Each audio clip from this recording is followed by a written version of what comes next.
Hello, good to see you all again. I'm about to sneeze, I'll try not to. It's Friday, the 20th of June, 2025. It's almost Midsummer's Eve. And what a tasty, meaty barbecue of a news headline and topic today for your enjoyment. Sneeze. Excuse me. How Doctor Who's been nailed by those doing parodies of it, from Dead Ringers to Victoria Wood. I'm not going for all the obvious ones. It was Christmas 2005 with a sketch called Christmas Day Doctor Who, Doctor Who's. If I remind you of this one, when Dead Ringers focused on how the show is overwhelmed by its own mythology. One of the key phrases was "exterminate me" on the back of David Tennant's 10th Doctor's back. And it was a critique of basically how the Doctor Who's own mythology is overwhelming it. How apt. I see Alfie Jack in the thread talking about the latest quotations from RTD about bringing Omega back and all the rest of it. Just let the mythology go. But anyway, today's headline and topic is this Dead Ringers, really analysed. But then on top of that, we do link it with various things. And we've got a lot more on, yes, our friend, our favourite person at the moment, Peter Davison. Yesterday's news headline went down really well. People really have a lot of time for what Peter Davison said and his latest comments on the Billy Piper stunt, arrival, regeneration, whatever it is.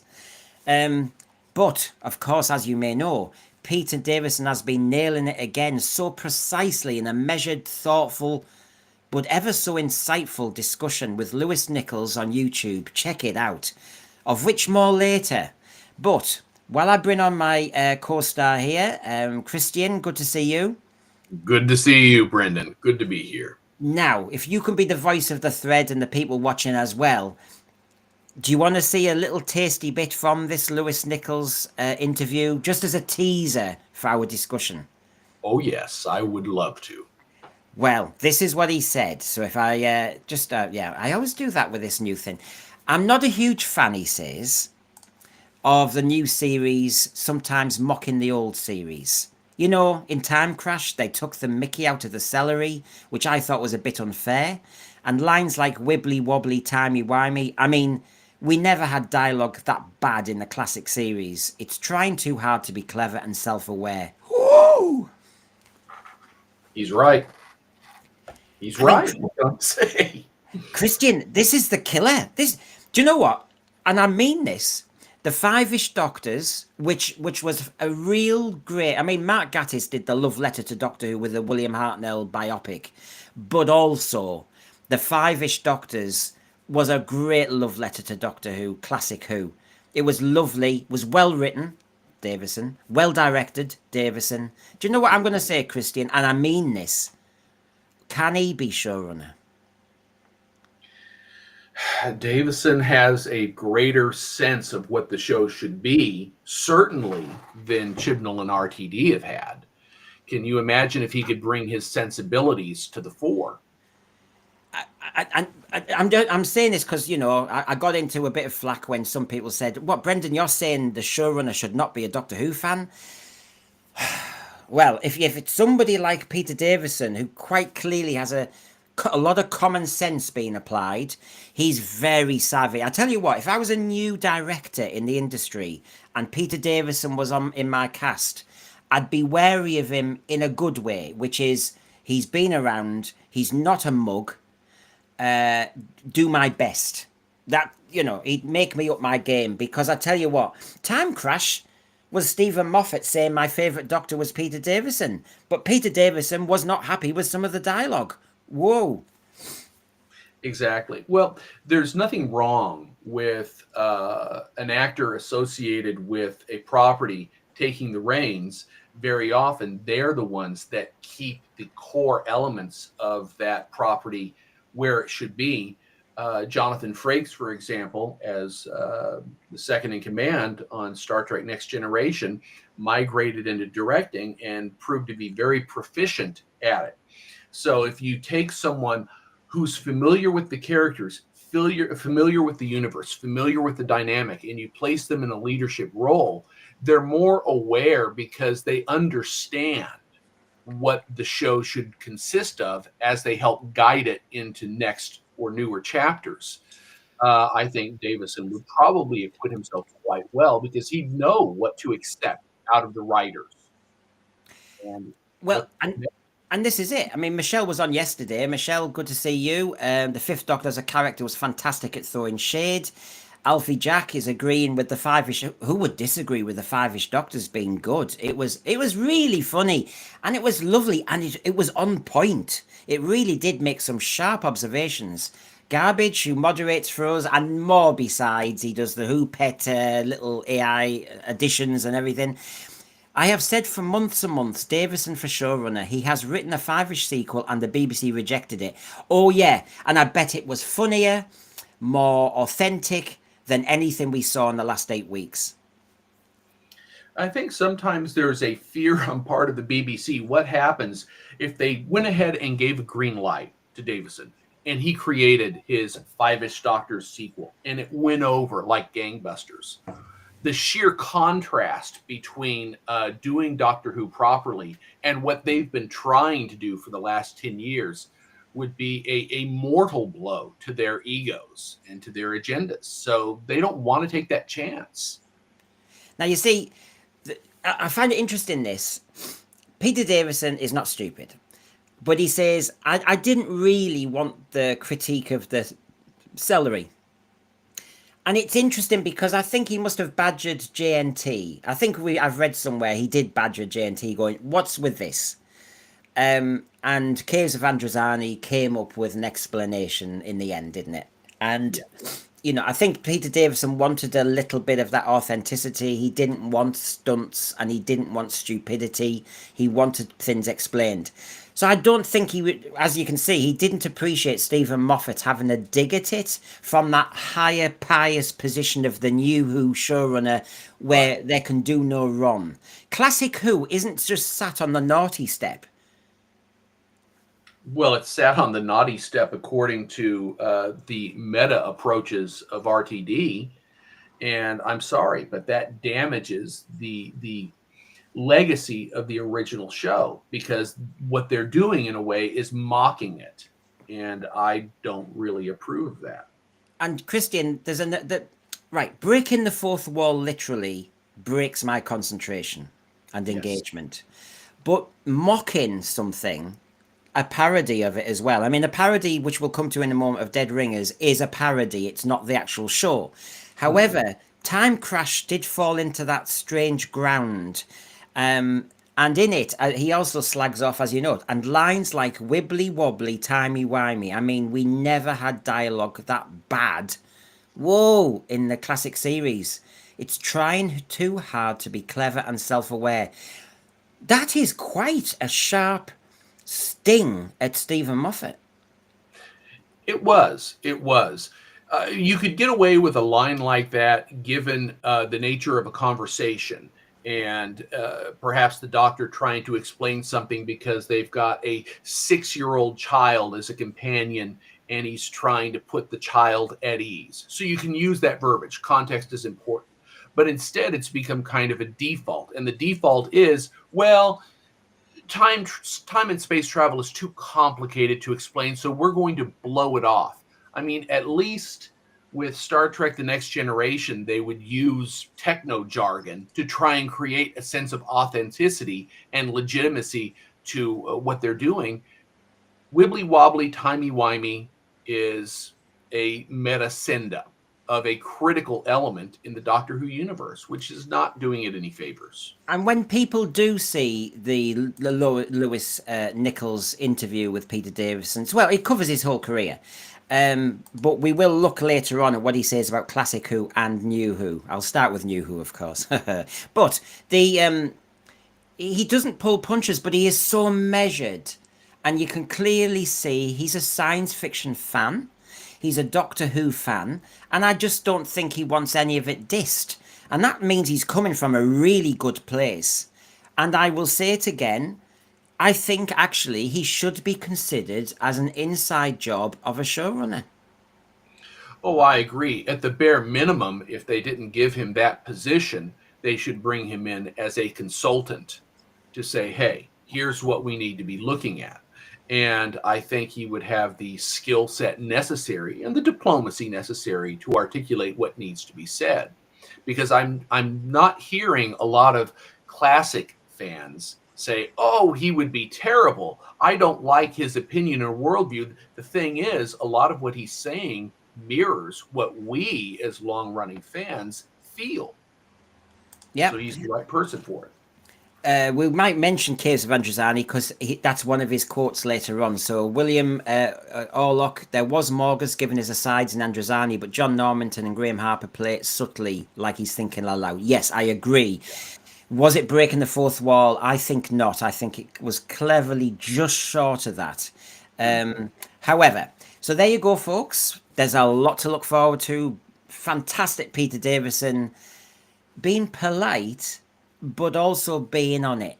So there's that to look forward to. And of course, when he's knocking the timey-wimey nonsense, and of course, why can't we have the Blinovich limitation effect? I mean, my God, what a difference. I mean, did you know I was an English teacher? No, sorry, I had to get it in. It's like my catchphrase now. The vocab for kids in the 70s, the Blinovich limitation effect, never mind the amount of syllables, and timey-wimey. I mean, really, how patronizing and how lazy.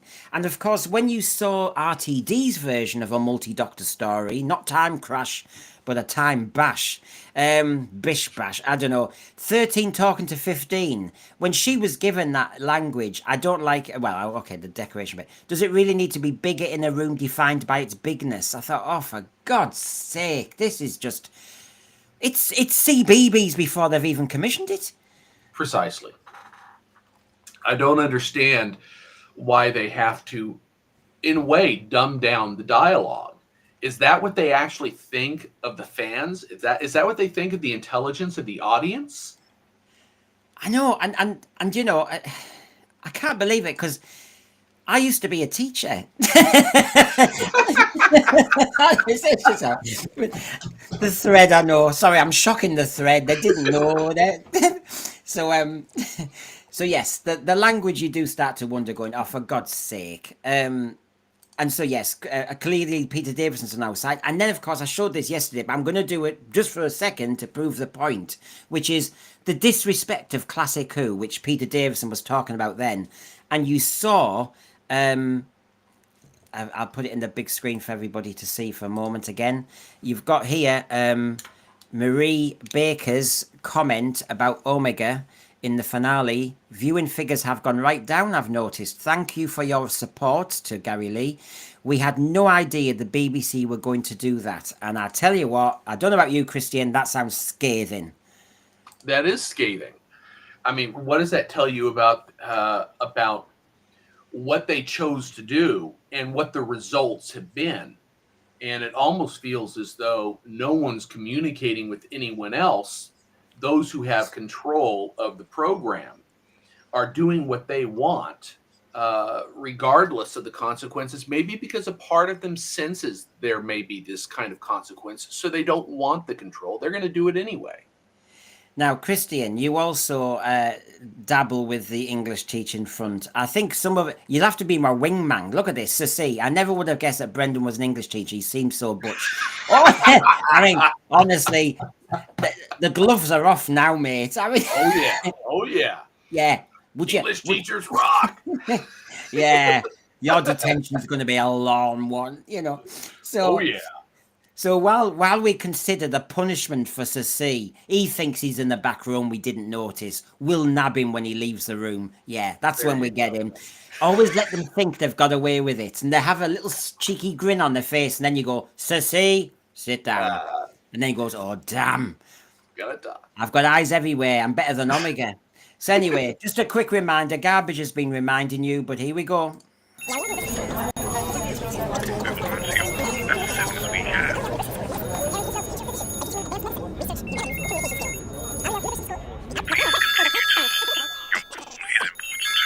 Oh, no.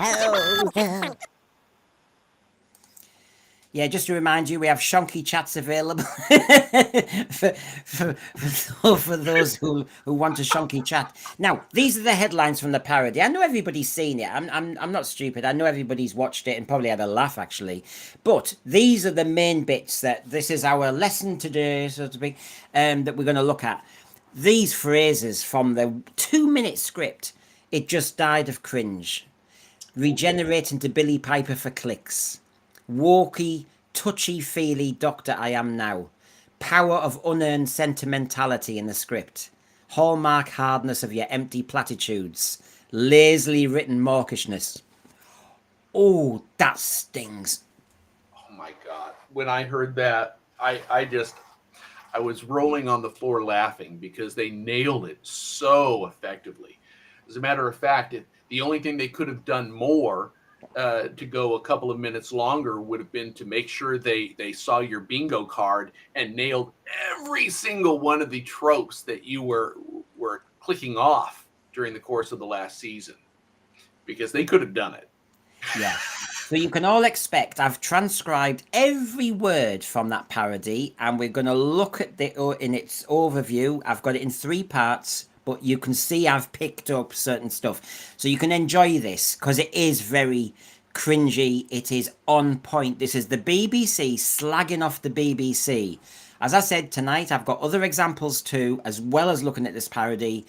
Good old Peter Davison, Victoria Wood. So just get your cup of tea, settle down, it's going to be fun. So, if we start off here, can you see that okay, Christian? Oh, yes. Yes, very clear. And can everyone in the back row see it as well? Very good. This is where we go here. So, now on BBC One, it's time for the last in the series of Doctor Who. Yes, it is still going, and I've marked in red an asterisk. I've done my own clapometer. So basically, 1 asterisk is there's a bit of a titter.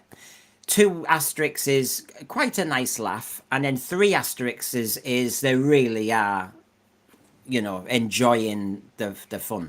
So this one was a bit of a titter. Yes, it's still going. I was surprised too. Do you know what? The digs are there. Remember, this is the BBC, Christian. And that opening line, mocking the show's persistence despite its perceived decline in quality. Sarcastic tone that the series has overstayed its welcome. A biting jab at its longevity and recent reception. Oh, God. Well, it shows that they are, or let's say it shows that it's now safe to do this. Would this kind of line have been safe to do 12 months ago? Would they have been willing to do it? I'm sure that behind the scenes, a lot of people were aware, but would they have been willing to allow this parody 12 months ago?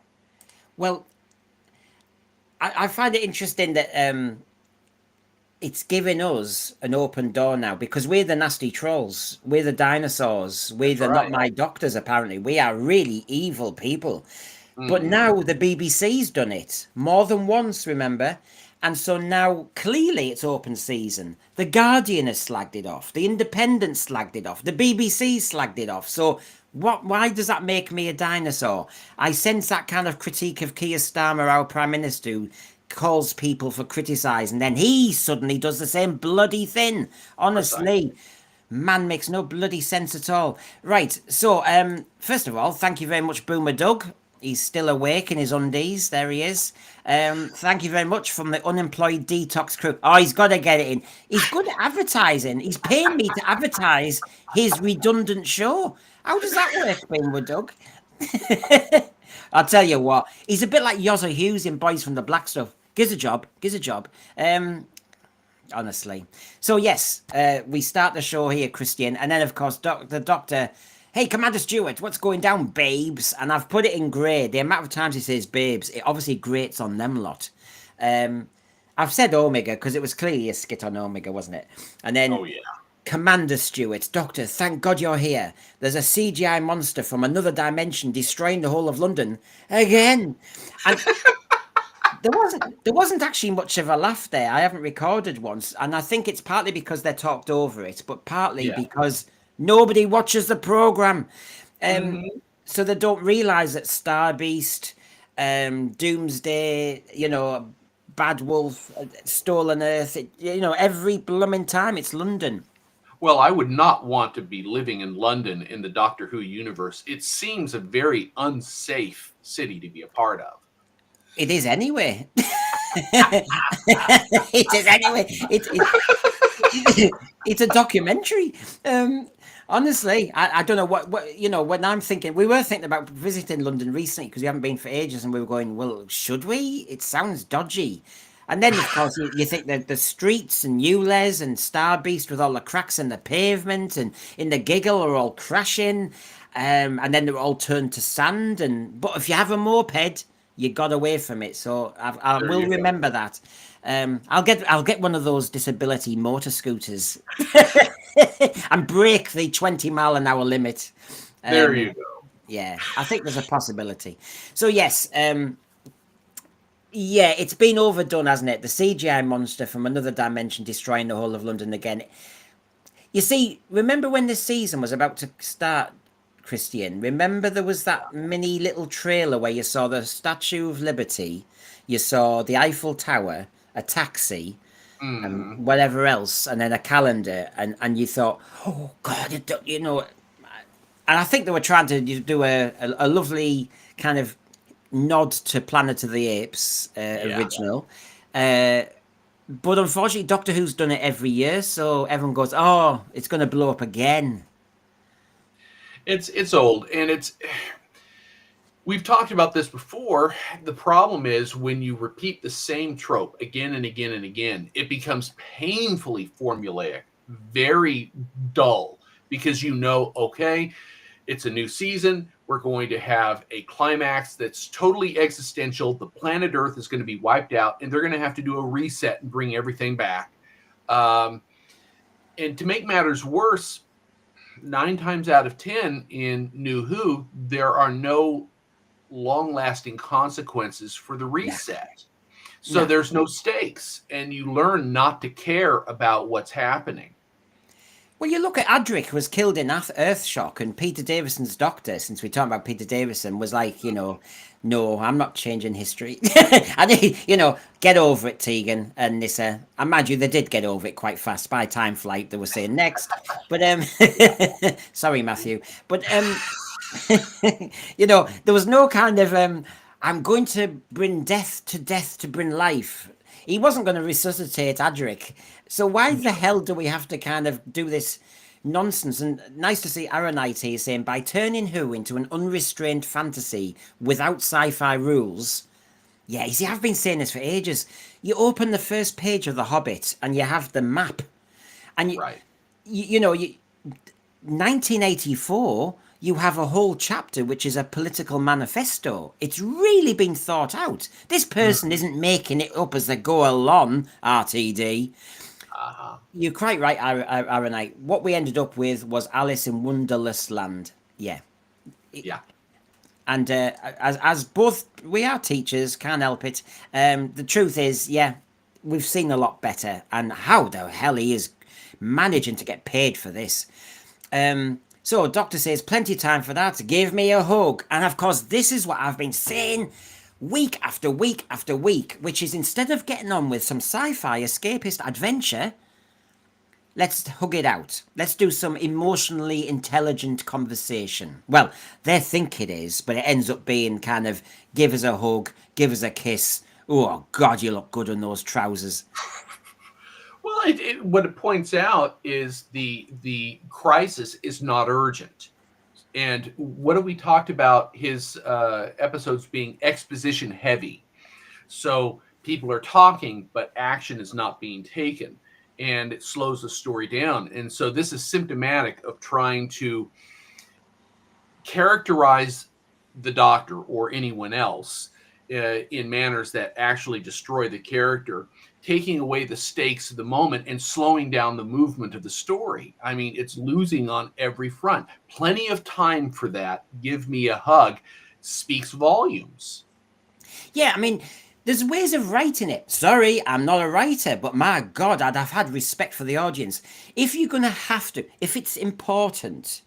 So, for example, in Giggle, he comes across Mel. And, of course, I suppose David Tennant had to have a moment to recognise Mel. for the first time in all those decades. I get that.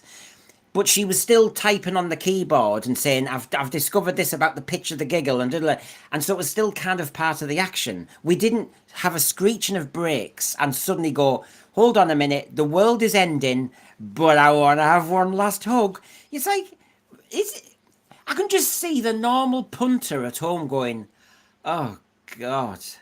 You know, it.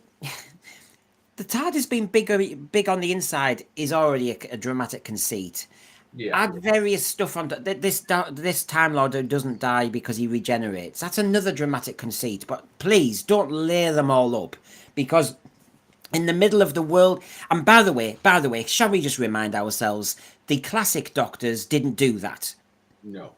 Tom Baker's Doctor in Pyramids of Mars didn't go to Scarman's brother. Here, let's have a hug. Now get over it. Away, you've had a hug. Come on, your brother's dead, and I'm trying to save humanity. Come on. Do you want another hug? Come on, then. Let's hug it out. Just gets on with it. They won't. They don't want to move the story on. It makes me think that they're just trying to find a way to fill minutes on the screen, and think that that'll do the job. God, what is it? Grifting, filling, on automatic pilot. You're not engaging brain. You're just trying to type some words on a page. You've got Disney money, so you're being lazy. You know it'll be made. Who cares? I've been paid. It just has that vibe to it.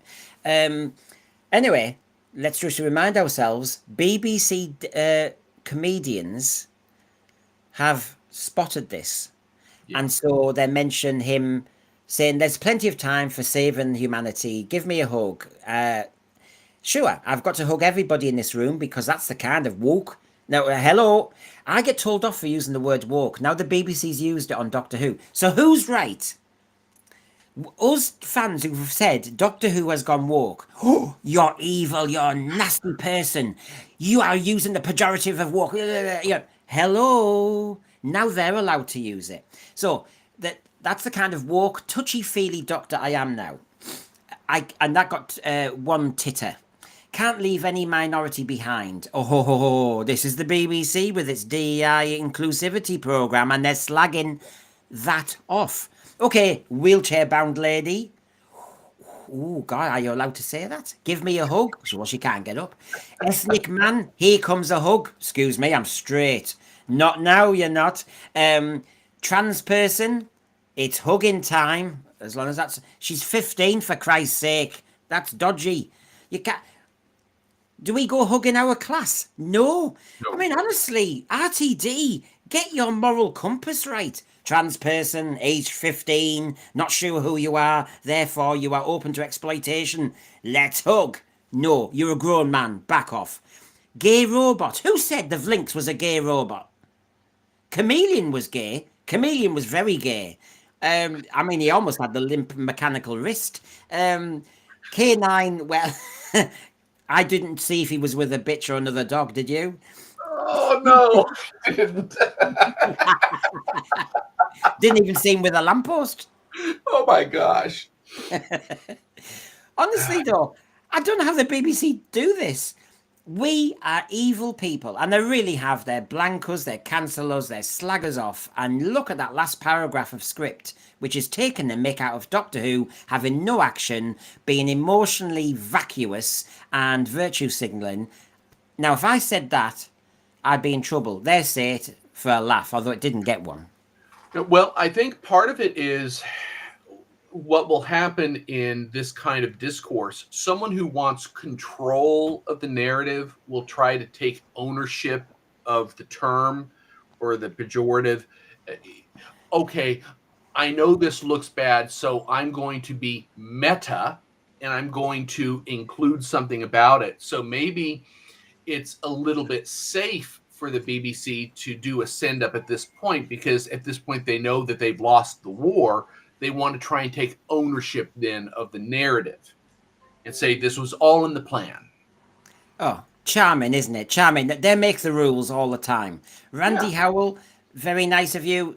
Randy Howell would like a hug. He always gives me a financial hug. So I suppose I should say, thank you for that, Randy. I'll give you a hug, babes. Tell me where you live and we'll do some hugging time. There you I go. mean, bloody Nice hell. verbal hug. Yeah. He would go, oh my bloody hell, what's wrong with you? He's getting Randy. You know, I used to turn up the heat in our tropical aquarium, and they were all shagging all night. Remember, the tropical fish. Me now, brother, when we were teenagers, we were naughty. We'd say, well, we want to. I don't know. We just turned up. So you'd get up in the middle of the night, switch the light on, and they're all at it. Then we had pregnancies and everything. So maybe the heat wave is just getting hugging time, Randy.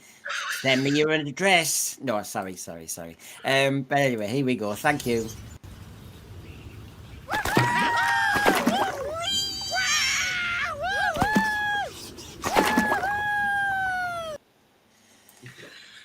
Isn't it nice to hear the sound of water on a hot day? I have to say. Well, you're melting down in the UK right now. Yeah, it's all this hugging, all this friction. So Randy showed me the loving, but I will say before I change the slide, the Vlinks really has been a redundant robot. He does a runner faster than Davros in Remembrance. I'm not quite sure. Apart from we've got some spare Disney money, and so we just need a robot in the corner, like Mr. Smith with Sarah Jane Adventures. We know what you're doing, RTD, but gay robot. Well, I thought the robot was all about the build up to him being a disc jockey in the previous anticipated finale. Yeah, mind you, it is true. When you watch Star Wars, C-3PO is a little bit dodgy, isn't he? Oh yeah, just a tad. Yeah, I'm sure C-3PO wants to take RTD round the bike sheds. I tell you what, that poor RTD2 can't speak. So basically, yeah, I know. Can you imagine if RTD got hold of the Star Wars franchise? There'd be robot sex and everything. It would go really wrong. Now, He you would. can see He'd take it in that direction. you can see they're having a go at obviously the DEI, and of course, we've been saying this for a while. Has Doctor Who been captured by the agenda? And you can see there from Jinx Monsoon to Juno Dawson. And by the way, when I do get back to Peter Davison's comments on the Lewis Nichols show, he does talk about the quality of writers and the non-science fiction writers in particular. Yeah, exactly. We've spotted this a mile off. Look at the TARDIS. I mean, it is Pride Month. Happy Pride Month, everybody. Happy Pride Month. Oh, that was awful. Oh, my God. You can't say that in public. Happy Pride Month. No, I'm joking. Not anymore. What? I don't know. I still don't know why it's a month. Oh, is it over yet? Dear God. Right, so happy Pride Month, everybody, especially you gay robots out there. Oh, God. And get your skirt on. There you go. Oh, God. And all that just reminds you of it. So here we go, everybody. So the next part of this parody of the parody of the parody. Omega, I have you now, Doctor. Yeah, I know. I mean, I warned you. The CGI monster's broken in. He didn't really, did he? He's like it was like he was coming through the cat flap, and then he realised he was bigger than the cat flap, and he got stuck. He'd have ended up on You've Been Framed. Yeah. I mean, you'd only have got 250 quid. It's not worth it. But I mean, he crawls up this sewer pipe, gets through this kind of cat flap entrance, and then goes, "Oh God, my hips." Maybe he was a trans Time Lord, and obviously he's identifying as a male Time Lord, and he thought he was thinner, but then he thought, oh God, no, I was born a woman and my hips, and he couldn't get through the cat flap. I'm just putting it out there, Just putting some ideas out there. There you go. There's a big Finnish story there, but you wouldn't want to be on the other side of the cat flap. Yeah. Trans Time Lord Omega. I wonder if Maria Baker likes that one. Oh, no, Marie Martin. Right, okay, so I warned you, the CGI monster's broken in slightly. He's there. I mean, you're a rubbish burglar, aren't you, if you can't get through the window, so you just grab whatever's on the first shelf. and then you're going, oh, I'd love to get that telly, but it's just out of time. It was a very bad invasion. Anyway, the doctor says, and here's what you have to do to beat it, Kate babes. Simply tell me that I'm wonderful. When did this happen? Please tell me another Doctor Who story when the doctor would say, Sarah Jane Smith and Harry, could solve this very quickly, but first of all, I want you to big me up.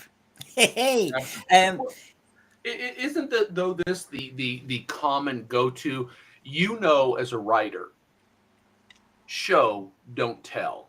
If yeah. you're in the process of having to say you're absolutely beautiful, you're absolutely wonderful, you're absolutely incredible, because the story won't speak for itself, you're trying to express something that is redundant and actually slows the story down, and it's bad writing. It's sophomoric.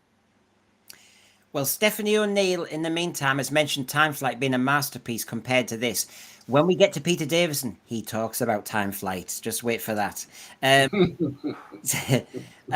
Tom by Chick, the Who pets are still fishing for some kind of plot semblance. Or out my Empire of Death parody made more bloody sense, I have to say. Although the spoon, does anyone understand the spoon? Sonny Waffles is saying something weird about Delta and the Bannermen being underrated. John Daly says that as well. Wash your mouth out. Delta, what, with a green baby? Oh my god. Anyway, so there's some big hitters in this part of the script, aren't there? So when the doctor, I mean, it is not a hero to say, please tell me why I'm a hero. Robin Hood. Right, come on then, you merry men. Tell me why I'm more of a man than you. You know, no, this is ugly. This is unattractive. This is not a nice trait. This is called, the Australians love to call it the tall poppy syndrome. You snip people down to get up themselves. And he's the doctor in this parody. It's been sniffed out. They've checked this out, haven't they? They've noticed this, which is the doctor goes, I know I'm good. I know I'm good. No, you actually were crap in the finale, weren't you, Christian? Did you notice? He didn't realise he was in a retro wish world. He didn't see it. He needed a 19-year-old to remind him he wasn't straight. Exactly. I found that very lacking in credibility, frankly. Yeah. Christopher Hammond, you've got there first. The babe stuff that we've all been talking about. Yeah, it was I loved that moment. I thought, do you know what? If the other writer has actually reminded RTD that actually it doesn't sit well with everybody, and maybe with military people it may not sit well at all, and so they put that line in, but he's still got the last word. I think he'd have been decked in real life. And I do think, seriously for a moment, if the Doctor Who's going to teach us about pronouns and how we're supposed to be polite, don't sell the kids a dud that if they call everybody in the world babes, they may not get decked. I mean, honestly. Well, that was a I think that particular line, he was actually targeting a lot of the critical fans that don't like the way in which Gatwa articulates babes, those constant inappropriate affectations. And so he said, okay, I'm going to have a character call the doctor out, and then I'm going to give the doctor the last word with no consequences. And he did it. Yeah, called him Hun instead. I mean, I have issues with this because obviously my having studied English, and anyway, I love talking about English. Every word psychologically gives something away. And I'm sorry, but when people say babes too much, obviously it diminishes it. So therefore I know that they are not saying anything at all and not meaning it. Certain words and affectations say a little bit more as well, or they almost sound a bit predatory. And my mum and dad's generation are told off now that, you can't say pet, you can't say flower, you can't say petal, you can't say certain things to your wife and all the rest of it. Oh God, that's so sexist. Well, what? Calling another adult human being babes? What are you doing there? Calling somebody honey, sugary? Honestly, do your language study. That's no better. Well, Brendan, you're a teacher. Can you Oh, imagine yeah. what would happen if you did that with all the students in your classes all the time? I am a teacher. That is true. I am a teacher. My pronouns are who cares. Sir will do. God knows what they used to call me behind my back, but sir, please, in my face. But no, honestly, I just don't like cheap shots. I just don't like nonsense. I just can't stand it. Lee Smith, women call me flower and doll. No idea why. Yeah, well, enlighten us, Lee. So, and then we get to it. Doctor, this is the monster. Doctor, do you think lazily written mawkishness is really going to scare me? Oh, do you know what? Lazily written mawkishness is going to scare me. Well, it scares me. Well, it should scare any viewer of the show because of what it's done to it. This was kind of a fatal writing approach. If RTD wanted to ensure he killed something with lazily written mawkishness, he did. He killed the show. He did. And mawkishness, again, it's that phrase that hints at it's empty, emotional, trite stuff. Mm-hmm. Lazily written. Now, I'm going to remind everybody that when, the media talked to me, that was one of my critiques, wasn't it? And it got in all the papers around the world. Yes, I'll show you, just to remind you that I did actually say this before Dead Ringers did. But I think we all said it, to be honest. I'm shocking the thread. The thread really didn't realise that I was a teacher, and I'm shocked people. Michelle, actually, there is a story to this. She's getting naughty now. She's not on. She's like on the back row. Well, you shared that they used to call you Mr. No Balls. Yes, they said it once, Michelle, and that kid didn't grow up. I visit his grave regularly, but no flowers. But it's not allowed. But yes, my second name is Noble, like Donna Noble. One smart ass kid once said no ball, and I. But I quickly just said to him, I said, "Hey," and then I said, "Anyway, the fact that you said no ball, that means there's still one there. So shut it." And oh God, when the kids go, "Oh, he's fast him," oh, go on then. I'll give him another second before we throw anything at him. But yes, thanks, Michelle, for reminding me. I'm still getting counselling for that. Anyway, so lazily written mawkishness is really going to scare me. I know. Oh, God. Let's see, Monster Babes. Kate, I mean, if the Doctor, and I know this is a parody, but what I think New Who has got wrong is when they've seen moments in classic Who, especially with the Fourth Doctor and the Second Doctor, when they take the mick out of the villain, they try and do it that way. But I always thought it was a kind of coping mechanism, buying time mechanism. Yeah. The Brain of Morbius one is very famous, isn't it? The Chop Suey, the Galactic Emperor, and all that stuff. And it actually fit because he was trying to rile him. He was trying to get him angry because if he got him angry, that goldfish bowl on his head might fuse his brain. He was trying to actually do something. It wasn't just, oh, I'll write a joke saying, Davros, you look like a bit of spaghetti. It wasn't like that. But this goes one step further. Brendan, think about it. Let's see, Monster Babes. Kate, what does the Doctor always do in Disney Who? He defers the agency to one of the other characters. He himself does not actually perform the victorious act that will save everybody. Someone else does. Sorry. We'll have to see. Yeah, so see, he's not getting out of this classroom alive. I tell you what, I know where the bodies are buried, and Sir C might just... Unbelievable, but they're all getting a bit lively today. Is it the heat wave? What's going on? So he's getting to him. Yeah. So there's you. You're teaching now. You're giving me answers, and then I'm distracted. You know, it's all happening. So Omega then says, "Oh no, stop! I can't take the hallmark hardness of your empty platitudes." Well, that links with all the woke virtue signaling. It's just all empty. Like, I'm gonna get you. Remember, I always go back to was it the Legend of the Sea Devils with Jodie Whittaker? Sorry, folks. I know you were all just settled for the night then.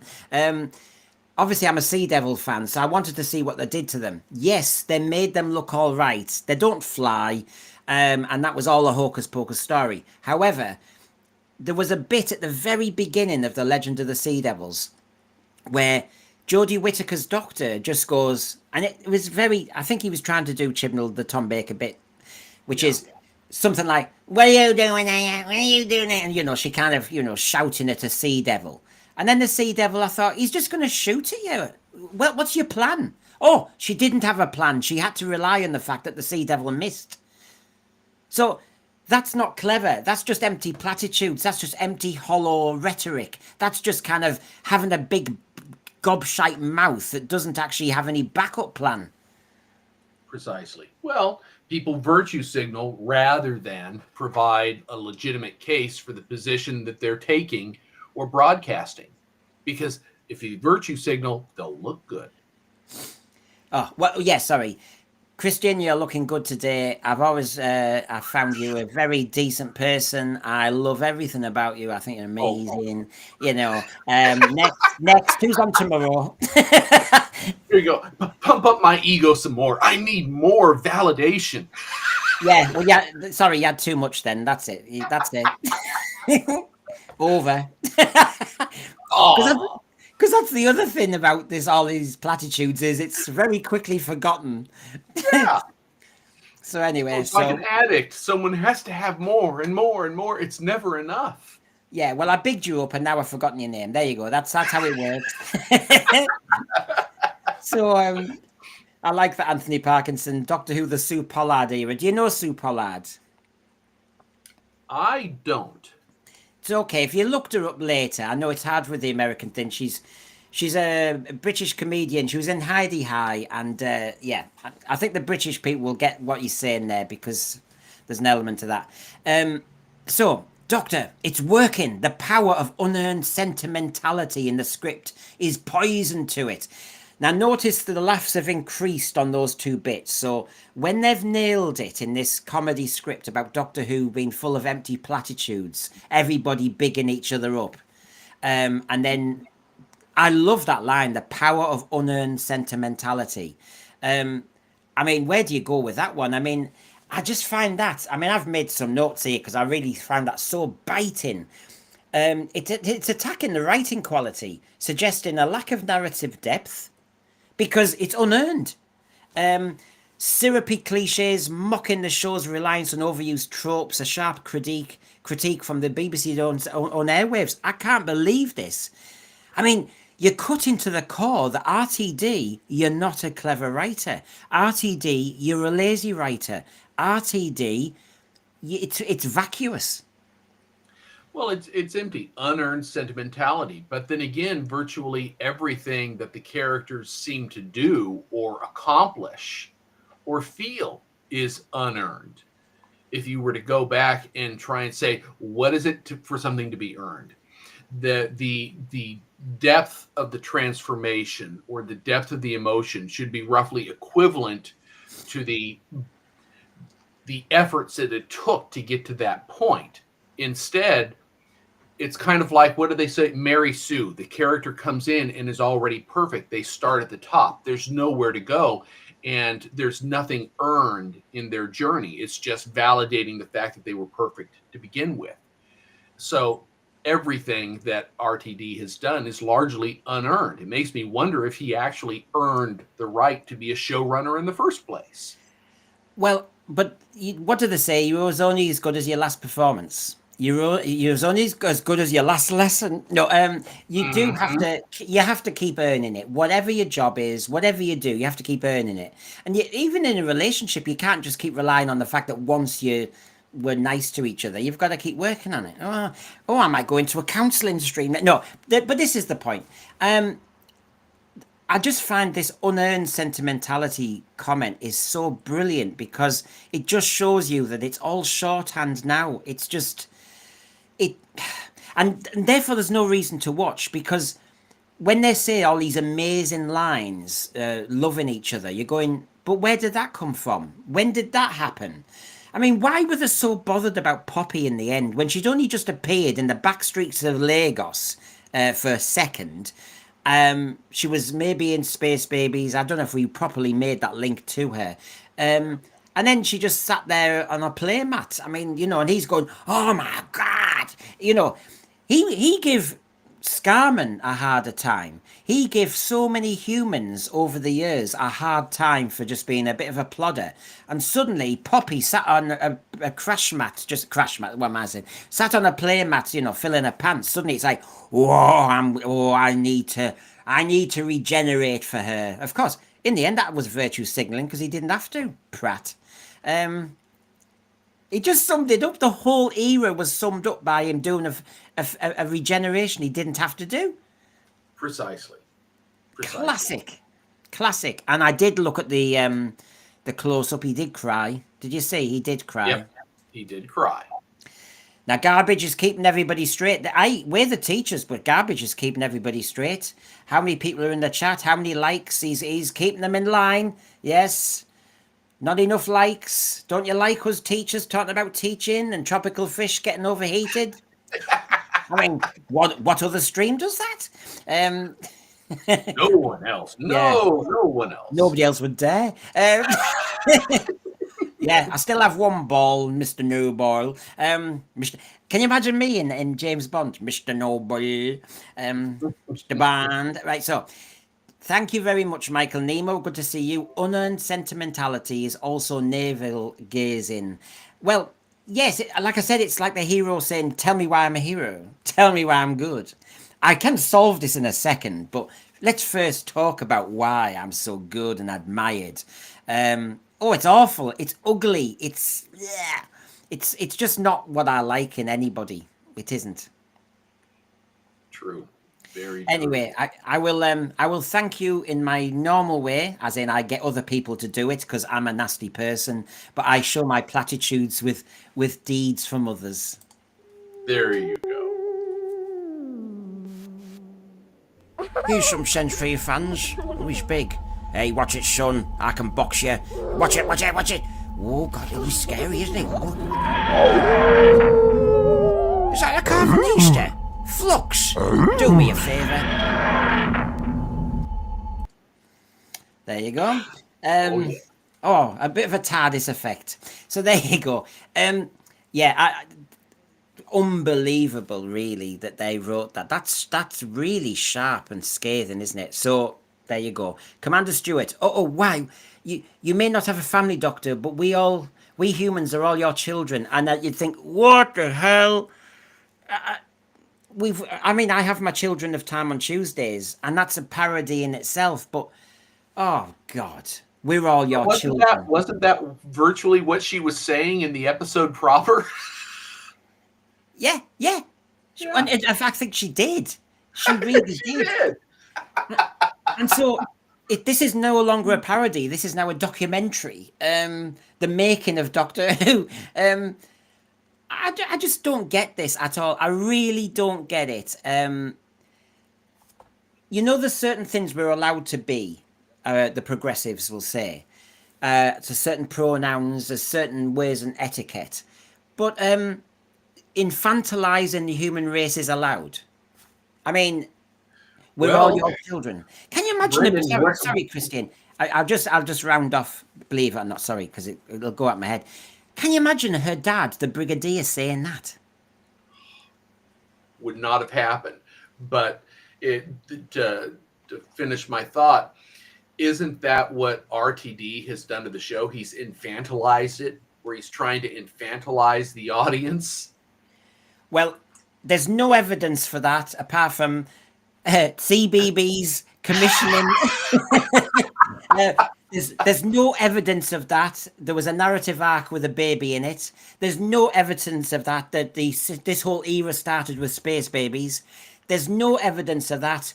the whole story was the church on Ruby Road. Ruby was dumped outside a church as a baby.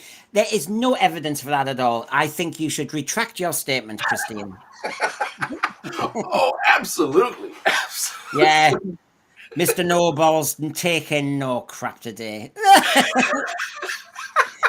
so So Michael Nemo's now. You see, this is it. Very, very nice of you. What you now? What you're saying here? Not to stray from the topic. Oh, we always get one of them. You've got the class listening.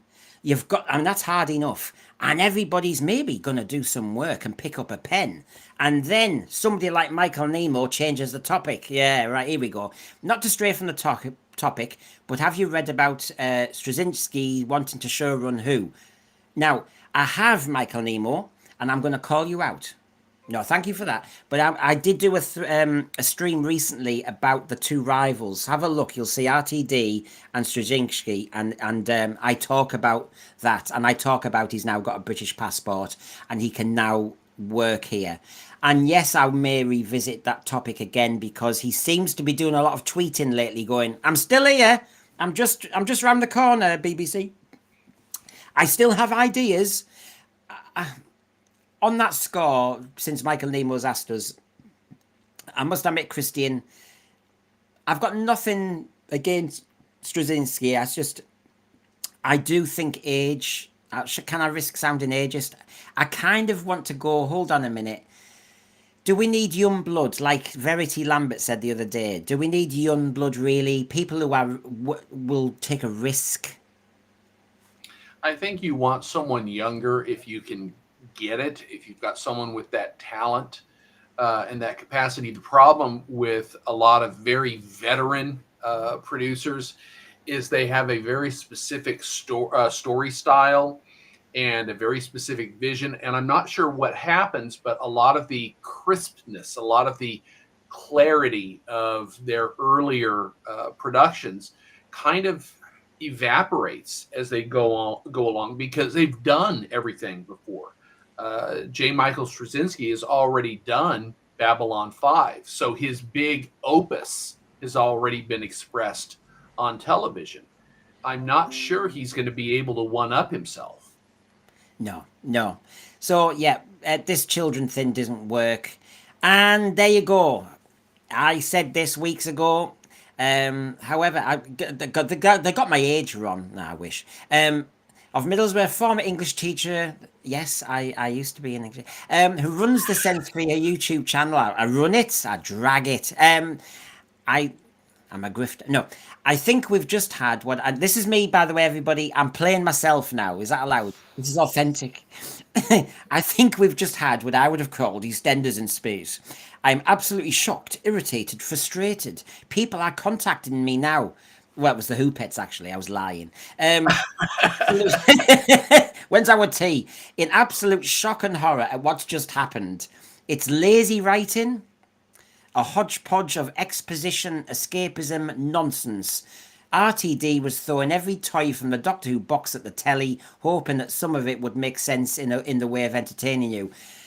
Can I just say, in a way, that's what Peter Davison's been saying with the stunt casting. In a way, this is what Rtd'S is saying. Do you know what? It feels like everybody in the country is saying the same thing, and the only people who don't get it is the BBC execs at the very top. Disney got it. Oh, yeah. I don't think the execs at the top of the BBC were paying attention. Oh, no, because they're in the south of France. They're in Cornwall. They've taken their check. What, they want to have to make a decision? My God. And of course, the final bit of the parody went like this. So just to remind you, let's have a look. Please don't say it says Omega, now sounding pathetic. Commander Stewart, because Doctor, it's not the family you're born into which matters. It's the one you find along the way. What? Now, somebody in the threads picked up on that just before I got to this slide, so I appreciate that. Honestly, that could be an innocent. I know this is the parody. This is not RTD's writing, but he has discussed this in interviews. He has talked about whichever family you belong to, whether it's a blended family, whether it's a mishmash family, whether it's a broken family, whether he goes on and on and on. He's so inclusive. It's unbearable. So there is this vibe almost teaching kids that your mum and dad are downstairs making your tea and paying for this house and looking after you, but actually it's the people you pick up along the way. And I'm sorry, it's I don't like it. I don't like Well, it. it kind of reflects the demographic disingenuity of the writing, because they try and picture a version of the UK which is not real. Every family is a blended family. No, every family is not a blended family. In fact, that's still comparatively rare. And yet you would assume, based on RTD's Doctor Who universe, that those are the only kinds of families that exist. Yeah, and the other thing is, when you're inclusive, you don't have to be literally inclusive. You know, when you watch Doctor Who, classic Doctor Who, I didn't sit there going, "Oh, I feel represented." I didn't care for that. I just felt as though I liked this story. I liked this show, and I just would watch it. I haven't. I don't think I believe half this hocus pocus analysis that, when I was sat there in the 70s, I felt as though it was talking to me. And because the doctor was asexual, I felt as though he could be. No, I just like the adventure. I like the thrill of it. And now, Brendan, you should have gotten on RTD's case, because he has yet to cast someone who was previously a teacher in both Australia and the UK. I mean, my God, you haven't been represented once yet. Yep, I've damaged kids' education across the world. I'm responsible for the disasters that's everywhere. So yeah, I'm on the run. So basically, this honestly, it's almost encouraging kids not to appreciate what's in front of them. And it's bad enough that kids sit in bedrooms on their iPhones. Had too many chats about that. And you just think, I don't know, I don't like this. I know this is the parody dialogue, but you've heard a version with RTD anyway. And like I said, you can't be literally representative, which is in every sentence the doctor has to say, "Well, I did say, Sarah, do you want to come with me? But actually, I mean everybody on the planet. In fact, I'll name you now. I want to say, Nigeria, do you want to come with me? Botswana." I mean, no, just get on with the story, because it's a bore. And then we get to the bit that got the most laughs. Omega dies. Commander Stewart, God, it worked. It just died of cringe. And do you know what? What a hell of a one-liner that is. That is brilliant. And it got the biggest laugh, therefore the audience get it, that Doctor Who is now cringe. Mm-hmm. Absolutely. The very hallmark that RTD was going for, that he thought he was going to be celebrated for, was actually perceived of as cringe, because it is. That's the irony in all of this. He killed it with cringe. He did, because cringe is... Why do people cringe? Normally because people have been vacuous, full of platitudes, over sentimental, disingenuous, insincere, over the top, melodramatic, hyperbolic. I could go on. Oh, sorry, I've just described RTD. Honestly, Gerard here, the concept of the found family, which is very popular with the modern left-wing activists, came from a gay New York art scene of the late 70s and 80s. RTD is well aware of this. It's a bit like Joy to the World, which I understand might have more meanings than it's supposed to.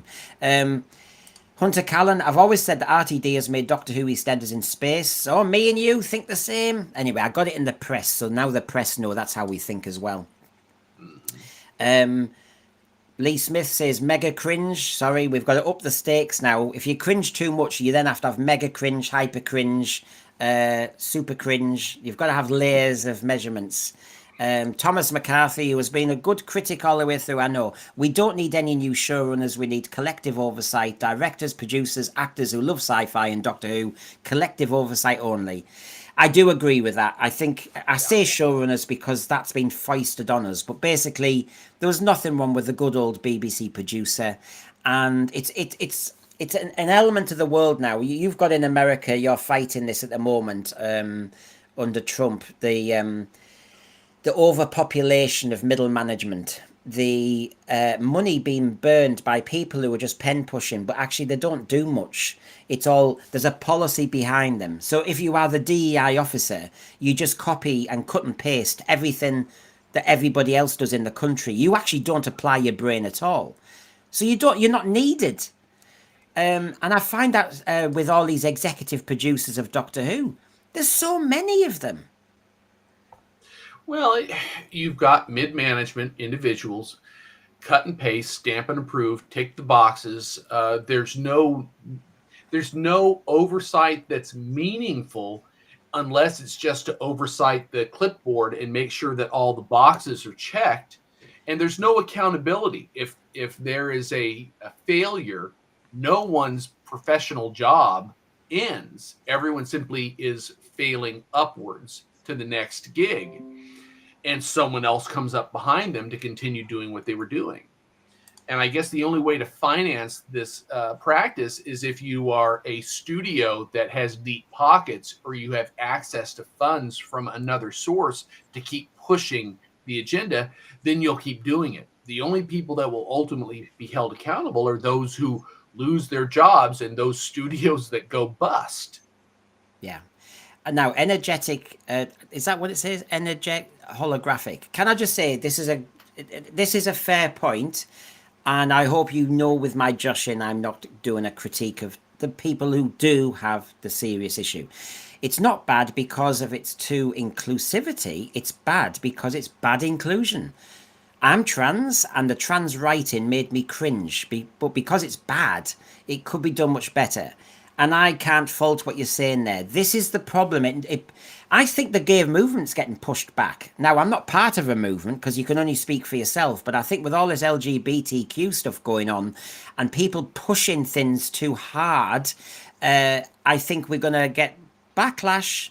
Read your history. And if you're a trans person, I think you must be mortified that bad writing pushes it back a bit. It makes people cringe. It makes people go, ah. And that's the last thing you need. And I totally sympathize with that. I think that's the problem where RTD, how much does he really know about all these issues? He knows I'm going to do a pronoun debate. I'm going to do this debate. But in the Star Beast, in the Giggle, when he had, I'm getting mixed up where it was now, Star Beast it was, when he'd had the female presenting Time Lords dialogue as well. Yeah. He'd used a bit of the trans debate, a tiny bit, a superficial bit, and then he'd also added to that the politics of gender. And that's just going to cause a backlash. So I can see what you're saying, energetic holographic, because that's just getting people's backs up. It's not making them sympathetic. The sympathetic line was when I'd never heard the phrase dead naming.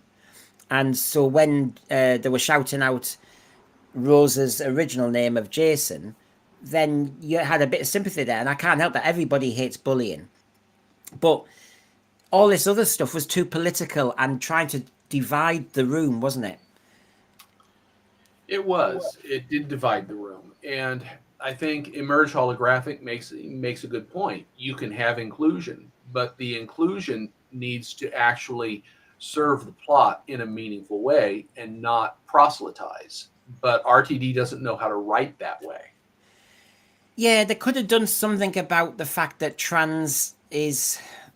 Oh, I'm not going to go into that because it's dangerously. Yeah, I don't want to be superficial, but yeah, something particular about being trans and used within the narrative would have been interesting. Or the other way of doing it is they happen to be trans, but they're bloody good at their job. End of. But he didn't. He made a virtue of it, but then didn't use Rose Noble's character at all. Um, which meant it was virtue signaling. It was stunt casting. Um, and it made it a laugh. People taking the mick that she was 15 and she was doing shoplifting in Catford for Unit. There were so many things that were wrong about that. It was stupid. But the final line here from the BBC comedy department said, "Laters, I'm off to regenerate into Billy Piper for clicks." Right. Okay. We've all had discussions about this. Peter Davison said it. So why is this biting? It's a scathing commentary on the commercialisation of Doctor Who, accusing it of prioritising viral appeal over coherent storytelling, and it mocks the regeneration concept by suggesting it's used for cheap publicity. Yes, I wrote that earlier, but that's how I feel. Well, you actually nailed it perfectly.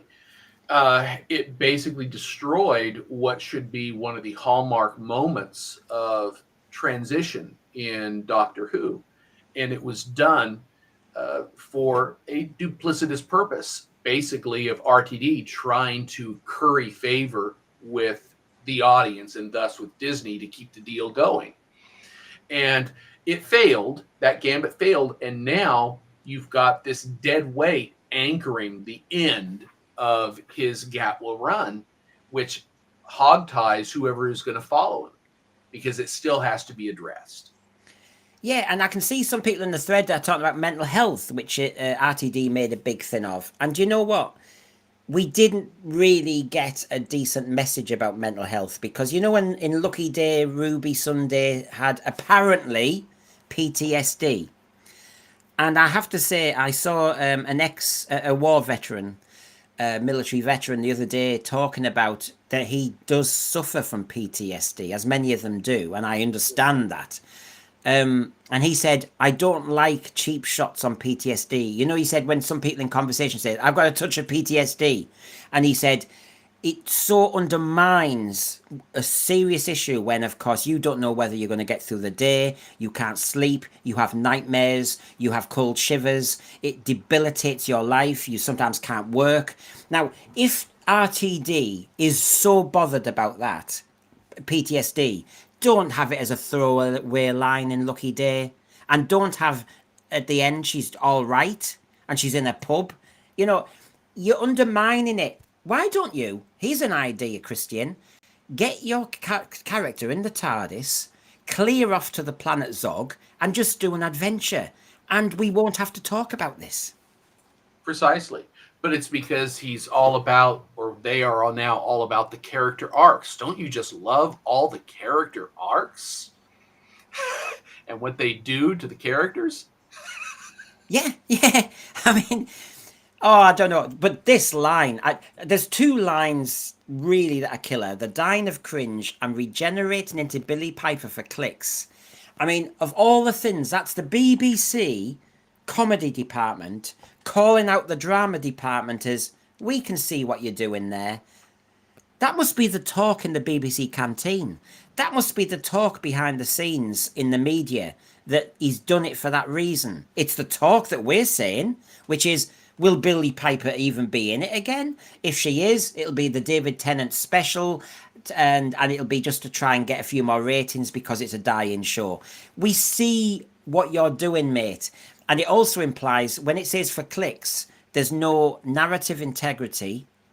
This is really just for short-term commercial gain. And we all know that when you chase the quick buck, when you chase the quick shortcut gain, you actually sacrifice longevity. And basically you might bring about the demise of the show faster. Precisely. But again, I think this coming out through Dead Ringers tells me that it's now safe to mock what RTD has done to the show, because I'm not sure 2 years ago something like this would have been allowed after the 3 60th anniversary specials. This is almost like in that moment in Game of Thrones when I don't know the characters' names, but I enjoyed it. Um, it was is it the Lassiters or something? And she was walking through the streets naked, and they were throwing The walk veg. of shame, Cersei's walk of shame. Yeah. Yeah, it has an element of that. That basically this is I call it the death by a thousand cuts. That what's happening here is Doctor Who is slowly dying, and we're now at the stage where the supremo of Doctor Who is now being mocked and ridiculed, and there's nothing left.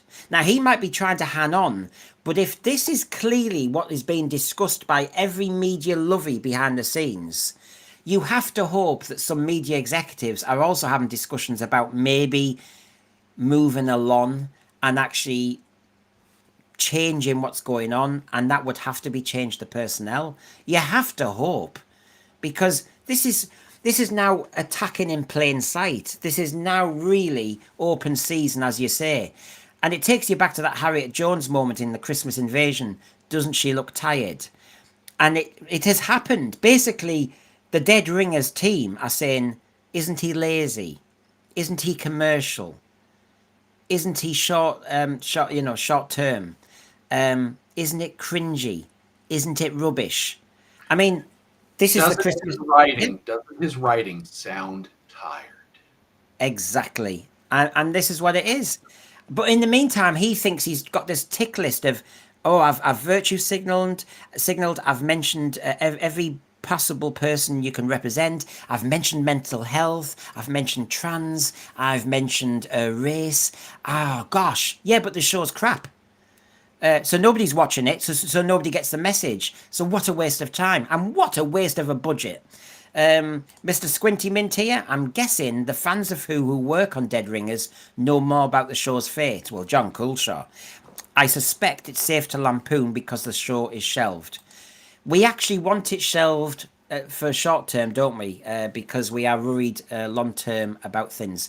And I want to remind everybody that when they said it's died of cringe, remember Naga Manchetti talked about this, and I've put it in red now. Oh, I'm so helpful, aren't I? But basically, when she said she had a text from somebody from the left who said they normally watch Doctor Who, but even I cringe watching an episode of Doctor Who. The same word. So she's got a text, she puts it in a BBC programme, Dead Ringers says Doctor Who died of cringe, and you really do think, I mean, cringe is a horrible word, isn't it? Cringe. I can imagine being a grandma or granddad or an aunt or an uncle and somebody saying, oh, I don't want to hug them because it makes me cringe. That's like death to your heart. Oh yeah, you are mortally embarrassed, and you're mortally embarrassed by even being associated with this embarrassing moment. Yeah. And So sometimes the person who's actually committing the act of embarrassment is totally unaware of it, but you're embarrassed on their behalf. Yeah. So this person, I cringe watching an episode of Doctor Who. Well, I don't quite cringe. I shout. And then he said, a bunch of memes, this is Doctor Who, telling us that white straight men are the source of all evil in the universe. If Doctor Who is dying, it's because the BBC's killed it. I mean, whoa, this is all strong stuff, which the BBC quoted to itself.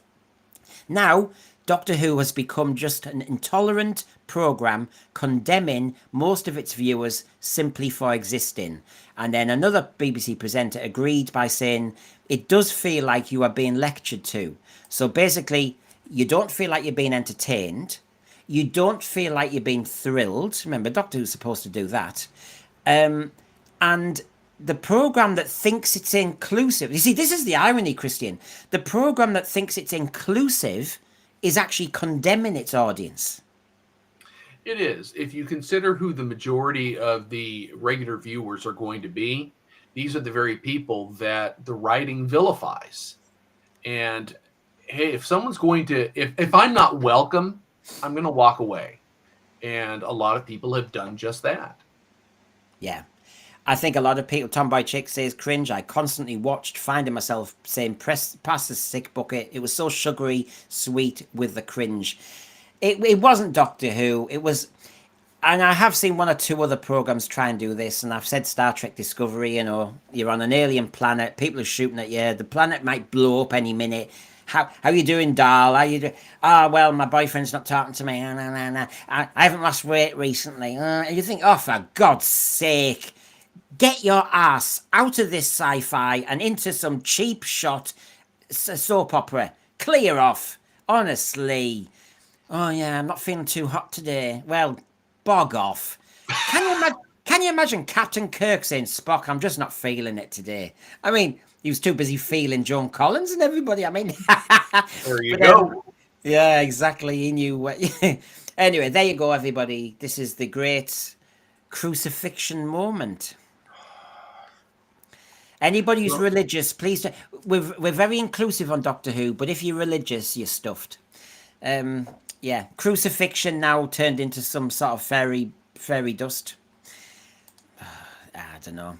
And so we all know it's been slagged off for being very woke. You know, there was a survey recently of Doctor Who fans. 42% thinks it's got worse, saying it's too woke. So, you know, everybody's saying the same thing. You know for a fact I've broken down that last blooming episode and where all the millions went, and the millions went when they were just stood hugging. I think Dead Ringers did this. The hugging moment in the script is that moment when the Rani, Mel, Ruby, Belinda, Poppy, they're all in unit headquarters and they're just talking, aren't they? They're just talking. I hate you. I love you. I'm here to solve the human race. I'm going to do this. Brigadier, sorry, not Brigadier. Kate, have you got what we need? Yes, I do. And I love you. That was the bit when everybody tuned out. So yeah, this is disaster. Now, I have promised this, and I think it's time. If we feel as though we're flagging, talking about Dead Ringers, oh no. Peter Davison came to the rescue. And Peter Davison had things to say about New Who. I've already mentioned one of them. He hated the timey-wimey. He hated critiques of classic Who. And he also said this. Here we go. So, let me just tart up my screen again. I like to be a tart. So, Doctor Who was always liberal and progressive. This is Peter Davison, everybody. Doctor Who was always liberal and progressive. It always had a go at things like corporations or the arms race, but it never announced that's what it's doing. And I think the mistake that's been made recently is it's become a bit too, well, it's sort of saying, this is what we're doing, and that changes the optics of it. And in a way, I think Peter Davison's saying, by being too literal, too overbearing with your message, you actually take us out of the story and you stop us enjoying it. You've just heard a text saying, you know, I feel lectured at. And actually, it doesn't work. It's like breaking the fourth wall again. it is. It's bad writing, but it comes back to, and you've seen it again in the classroom, when a 14-year-old wannabe poet thinks they're coming up with some great verbiage and they say, I feel sad. And you look at that and you say, okay, you feel sad. Can you find a way to express that with verbiage that's not this direct? They don't know how to do it because they don't know how to write. They're learning. But this is a situation where RTD should know how to express a potential progressive message without being didactic and direct. But he doesn't want to risk maybe the audience feeling differently. So he's going to tell you what you better by God feel about this situation. Yeah. Garbage makes a good point. This is where we're fair on this. I think we are fair. I am open to different opinions and I'm open to different thoughts and I'm open to being told I'm wrong. As Garbage says here, we had a deaf girl in Can You Hear Me? The story was crap and the actress wasn't that great. In The Well, we had the brilliant deaf actress and a brilliant story. It all depends on the actor and the writing. And that's the thing. So taking what Garbage is saying and taking what Peter Davison is saying, you can be inclusive and clever at the same time. Being inclusive but a cheap shot, being inclusive and lazy, people can see it a mile off, people turn off, it doesn't work. It's just nice to have a really good enthralling story, yes, well executed, and as you're watching it, yeah, somebody's deaf or somebody's got this or somebody, and you go along for the ride. And I think that's what's missing. You keep having the screeching of brakes going, oh, I suppose the deaf girl's gonna save the so and so, and I suppose the deaf girl's gonna do this, and you almost are cynical. You know what's coming. You know that they're gonna have the last line or something. It's a killer. Rose Kirby, good to see you. I did see you earlier, don't worry. Hey, Sensephere, if and when the war between the land and the sea comes out, will you be reviewing it on this channel? Well, of course. I love the Sea Devils, and you want to see me cry when we see what happens to them. By the way, Rose Kirby and everybody else who loves us doing Classic Who as well, I am just in the final stages of negotiating with myself. No, I'm starting a new series, not doing full length reviews necessarily all the time, but I'm doing a love letter to the Sea Devils very, very soon when it'll be clipped out. Disparu's so good at having laughs and everything. There'll be a bit of memories, my best moments, and feel, it's what triggers my memories of it. You'll see some clips, some funny bits, some embarrassing bits. I think that's how we all should be talking about Doctor Who and having a perspective. So yes, of course, yeah. Oh, Rose, I'm going nowhere. 5 shows in 5 days this week. I had 4 days off at the convention. I'm back, baby. Hi, babes. No, so yeah, so yeah, good on you, Peter Davison. And I've put up there. Caves of Androzani is a really good example of gun running, drug pharmaceuticals debate. But you didn't almost notice it because you just were followed. The Doctor was the kingpin to the story. Early on, he had this spectroxemia thing. You were engrossed by that.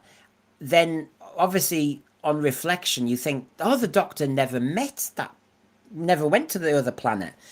The Doctor was never in control of that story.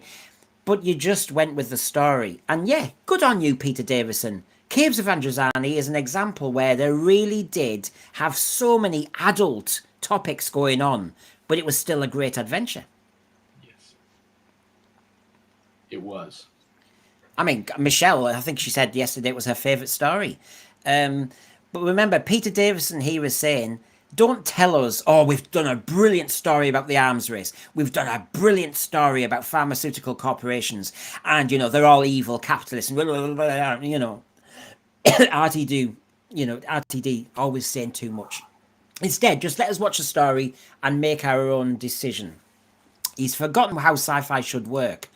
He put it in a different way, a slightly different way later on in his discussion with Lewis Nichols as well. The new series sometimes announces its progressive stance too loudly. In the classic series, we dealt with issues like corporations or the arms race, but we didn't make a big deal about it. It was just part of the story. It works. For example, you've got a corporation. The corporation is manufacturing something that's actually very good, and come to find out that there's a side effect from something they're manufacturing. It wasn't the corporation overall. It was one person in mid-management.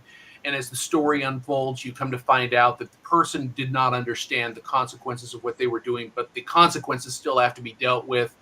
And you can make the allegations that the corporation's still responsible, but you could take a step back and say, well, it wasn't entirely the corporation. There was one person. Well, the person wasn't entirely a villain. There was a reason why they went off the rails.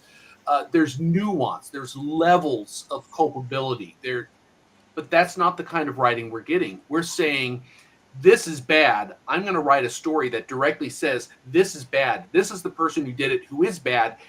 And that's it. You better agree with me or else. That's not good writing. Yeah. There's no nuance to it. Now, he didn't just talk about New Who. And remember, if you watch it, and I do have Lewis Nichols' brilliant interview, and I've never seen that channel before, really good. He talks about All Creatures Great and Small. He talks about loads of stuff. So he's very, very balanced. And these are just the snippets that add to our debate today. But he also talks about Classic Who, because he's a fair judge. And that's why I am not joking. He should be the showrunner or advisor, because he's got skin in the game. He's clearly a sci-fi fan. He's an actor who will keep an eye on the nonsense and the froth that can be written. He has directed and he has written. I mean, excuse me, he's got the, he's a good threat. He's a triple threat, I'd almost say. So here he says, Christian, there were some really pretty suspect scripts. I have to say, during my time, 81, 84. I think part of the problem was that they got writers in who basically weren't science fiction fans. Juno Dawson. And I think to write good science fiction, you have to have a feeling for it. And they just kind of knocked them off. Yep. And this is the problem, isn't it, Christian, that we are getting the agenda with RTD now is I'll get some writers in for other reasons, maybe not merit, and maybe not with a sci-fi hinterland. And so suddenly you find that, as he says, they're knocking them off. Well, science fiction, if it's done right, has very, very hard rules that you have to follow. In fact, it has more rules even than a real world drama, because what you have to do is craft the science that supports the story. But anytime you bring in people whose function is to write for an agenda, that agenda now trumps, it supersedes, it comes ahead of any story elements that need to be a part of the script. And in essence, the writing sounds half-baked. It's not well thought out. And there's no justification for a lot of the actions that take place. It's certainly not compelling. It doesn't help me suspend disbelief. Can you think of... Now, I put The Awakening up there, and that might be unfair. I was trying to rack my brains as I was getting things together. Can you think of the Peter Davison era, Thread and Christian, and think of a story where you think, actually, it clearly didn't feel very sci-fi. They didn't really know the format. It didn't really land. They were just filling in space. Is there one that comes to mind for you? Not for me, because, again, I'm comparing that whole era with what we've got now, and all of the stories actually were able to land for me for one reason or another. That tells me that there's a distinction between what we were seeing then and what we're seeing now. Yeah. I mean, okay, so if the thread can help us with what you think Peter Davison might be listing here as stories that weren't written. I mean, clearly he loves Caves of Androzani, and Robert Holmes, whether you call him a sci-fi writer or not, knew Doctor Who inside out and therefore delivered this masterpiece. Now, Peter Davison does also say, oh yes, I said there was another parody out there. There's loads of parodies of Doctor Who. Victoria Wood, bless her, and I know Reese Roder, his ears pricked up when he heard me mention Victoria Wood. If you're in America or somewhere else, Victoria Wood, please check her out. She is sadly, she passed years ago now, but she is clever. She does parodies. She's a clever stand-up comedian. She's a brave stand-up comedian, and she was a woman ahead of her game. And please check her out for her legacy, because she deserves it. But she did touch on Doctor Who once in her series called As Seen on TV from 1986. Now, get this, Christian. The critique, the parody of her sketch, obviously, Doctor Who's now 1986, so you know where we stand. The sketch, featuring Jim Broadbent, top actor, as a Tom Baker-esque Doctor, targeted the classic series' perceived flaws, particularly its low-budget effects and dated gender dynamics. Doctor, please save me. You know, I get that. While no specific dialogue is can I kind of think about to use, the parodies focus on nonsensical technobabble, criticising the show's reliance on convoluted sci-fi jargon, and the sexism highlights outdated companion portrayals, and is quite a pointed critique of the time. It was almost not done with. I'm not saying it wasn't done with love, but it was quite pointed. That, come on, you need to pick up your game. So it kind of dovetails a bit with what Peter Davison's saying too. Well, this is one that I'm not familiar with, since I've not seen the work on it. Yeah, I'd but, actually but have but to you watch see, it. but you see the criticisms of budget, effects, the gender dynamics. I mean, I'm not one of those dinosaurs who says the female companion, because it tends to be, has to always be pathetic, because screaming. I'm not buying into that anymore. I don't think you could sell that one. I, But, sorry, go on, you were going to come in. I was about to say, I think we're talking about the tropes or the dynamics between the characters in the classic show. I guess there's the sense for the writers that it was easier to write with a female companion, i.e., a female is a damsel in distress, and therefore it will give the doctor more agency and incentive to quote rescue her.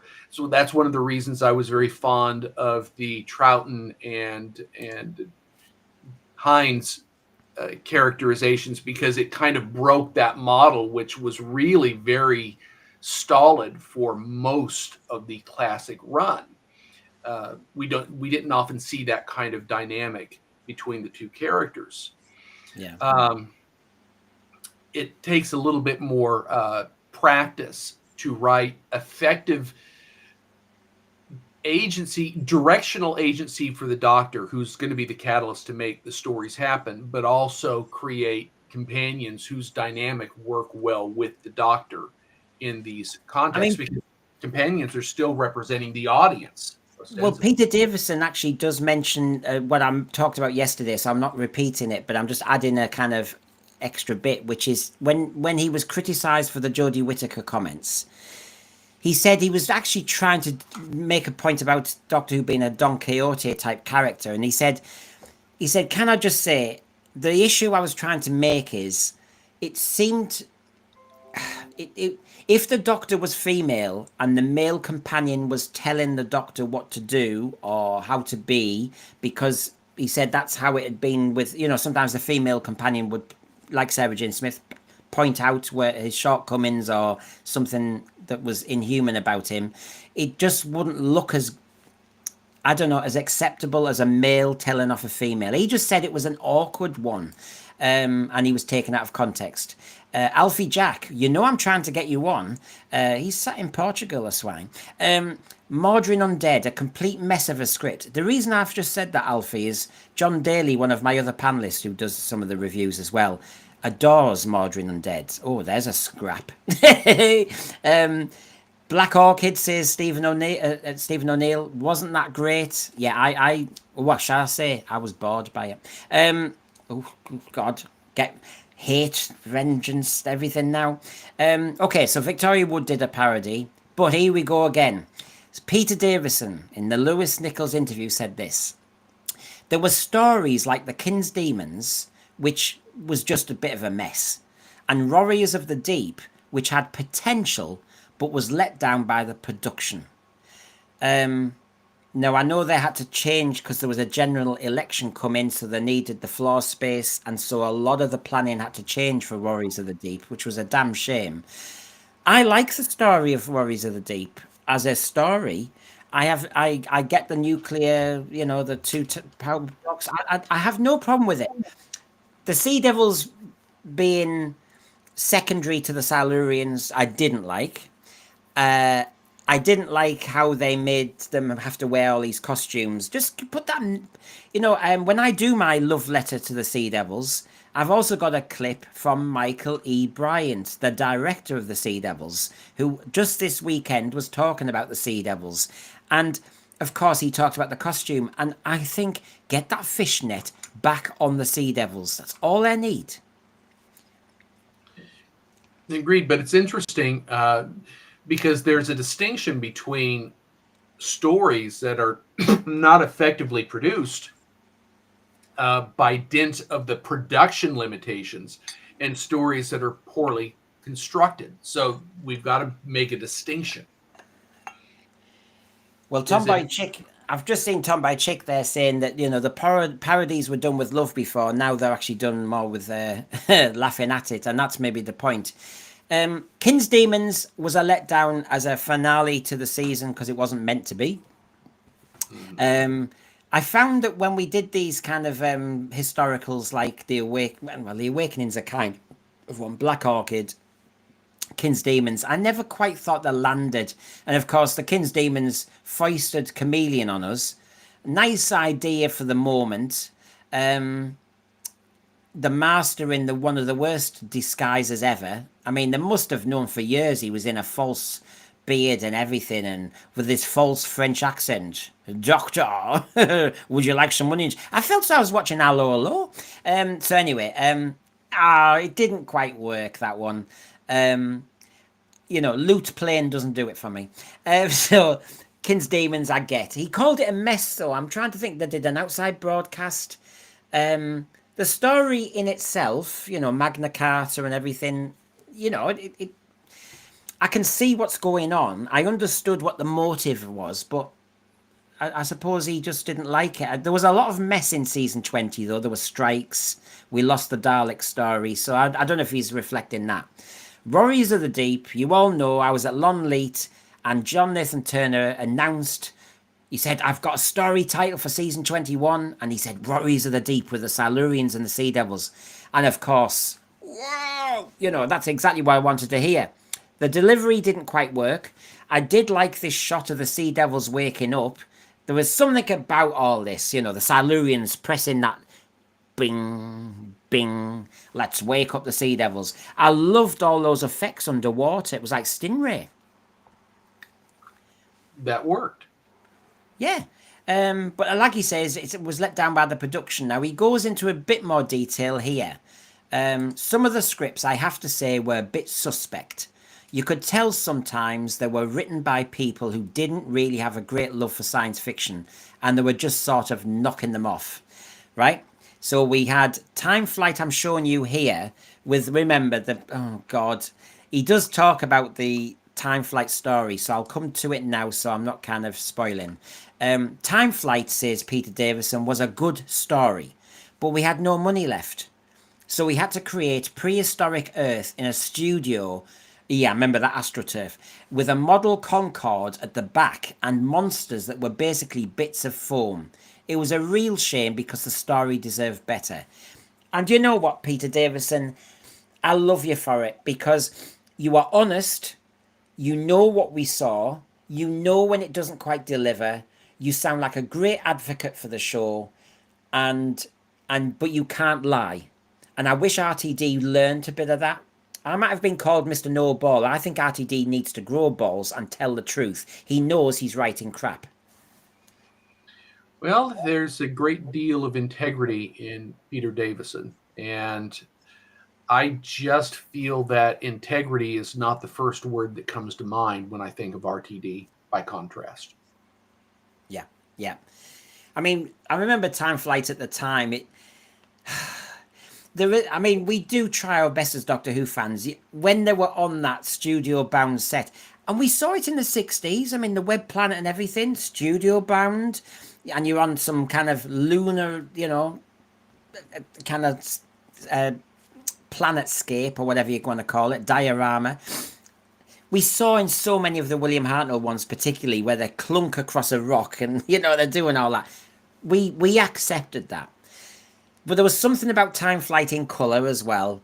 And you could see the AstroTurf moving. And they had to look as though they'd been running across the moors and stuff, didn't they? And it didn't quite work. I will say, though, before we killed Time Flight totally, City of Death is one of those stories that everybody seems to adore. I love it. But if you go back to Primeval Times again, when Duggan had to do the punch and stop the Jaggeroth from taking off, that was a bit of a, that wasn't the most amazing effect in the world, was it? That kind of, and the model was brilliant, but the actual kind of landscape was a little bit studio. Well, you can make that distinction, but here's the thing: was the acting good? Was the directing good? Was a lot of the writing substantial? And when everything else is in place and they're respecting the audience is more willing to suspend disbelief because they understand the limitations that are at play. So that's the distinction. We have all this money thrown at current era Doctor Who, and it's like a waste because they clearly don't respect the intelligence of the audience. Yeah. So you know you're willing it on. I like the TARDIS crew. I warmed to Peter Davison. That's not a slight on him. Remember, we'd all just had Tom Baker for 7 years.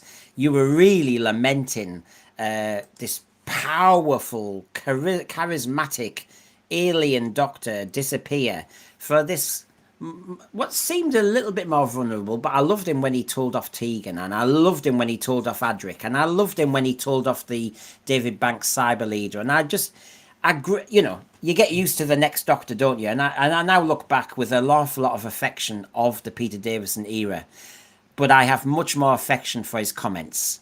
I love it, absolutely love it. So there you go. That's what he said about Time Flight. Good on you, Peter Davison. Peter Davison for showrunner. Peter Davison to be the saviour of Doctor Who. And there is no irony in what I'm saying. Peter Davison could be the ticket because he's not putting the foot wrong as far as I'm concerned. This man makes sense. And yes, it was a stunt what happened with Billy Piper, as he said when I quoted that yesterday. It was a completely mad idea, as he said. So, Christian, we've been around the houses. That was the news that was this one. Everybody, keep an eye out. I don't know when I'm doing my next stream. Obviously, the Sea Devils is coming up soon. I've got the Slug Report, which is news items with a slug. You know, you'll have to check it out. And my usual stuff. I like doing it on intuition sometimes and just seeing how spontaneous, I suppose. So, Christian, thanks for your time. Thanks for doing this. People, thank you for your likes. Your homework, everybody, today. Did you know I was a teacher? Your homework, everybody, since you know you're a little bit kind of tentative about the likes, is if everybody who's watching us today reposts our advert or tells one friend, Doctor Who friend, about our channel, that would be a gift. That would be lovely. And I'd really appreciate that because we're busting a gut here. And hopefully it's content that you like. You know I'll have any of you on as well. If you write to me, I'll have you on before you've even finished your sentence. So, Christian, we started writing, didn't we? And before you knew it, you'd be on more if you weren't teaching. There you go. I got to retire. Yeah. So...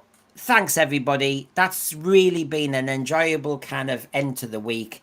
Enjoy your heat wave. Enjoy your rest of the weekend. And you never know, there might be another little sense for you out there. But Christian, thank you very much.